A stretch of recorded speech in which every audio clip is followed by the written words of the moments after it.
ইতিমধ্যে আপোনালোকৰ সন্মুখত 4গৰাকী বিষয়াই তেখেতসকলৰ বিভাগৰ কেনেকুৱা ধৰণৰ সুবিধা ৰাইজৰ মাজত উলিয়াই দিয়া হৈছে সেইবিলাকৰ কথা আপোনালোকক ক'লে।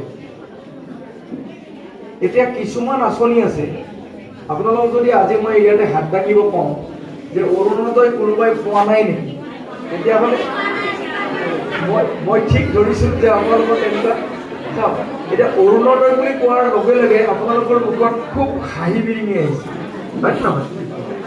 অৰুণোদয় এটা নতুন আঁচনি, অৰুণোদয় এখন নতুন আঁচনি। আজি আমি এই মিটিংখনত অৰুণোদয় আঁচনিৰ কথা নাপাতো, হয়নে? মই এইকাৰণে অৰুণোদয় কথাটো উলিয়াইছোঁ। এতিয়া অৰুণতকৈ ভাল আঁচনি মানে অৰুণোদয় এখন আঁচনি আপোনালোকে কিয় পাব বিচাৰে যে প্ৰতি মাহে অসমৰ মুখ্যমন্ত্ৰীয়ে আপোনালোকক এটা টকা দিবৰ কাৰণে সিদ্ধান্ত লৈছে, 38 লাখ মহিলাক দিব। সেইটো কাৰণে আপোনালোকে ভাবিছে যে এইটো আমি মাহে মাহে পইচা এটা পাম।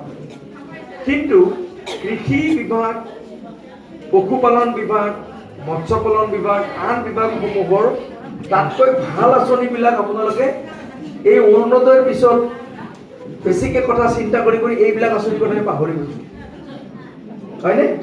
এতিয়া কৃষক সন্মান নিধি বছৰত 3বাৰ দিয়ে, 4 মাহৰ মূৰে মূৰে এবাৰ 2000 টকাকৈ। যিবিলাক খেতিয়কৰ মাটি আছে, মাটি মানে তেওঁৰ মাটি চৰকাৰী মাটি হ'লে নহ'ব, তেওঁৰ নিজৰ নামত মাটি থাকিব লাগিব। আৰু আগতে এনেকুৱা ধৰণৰ স্কিমবিলাক কি হয়, মধ্যভোগী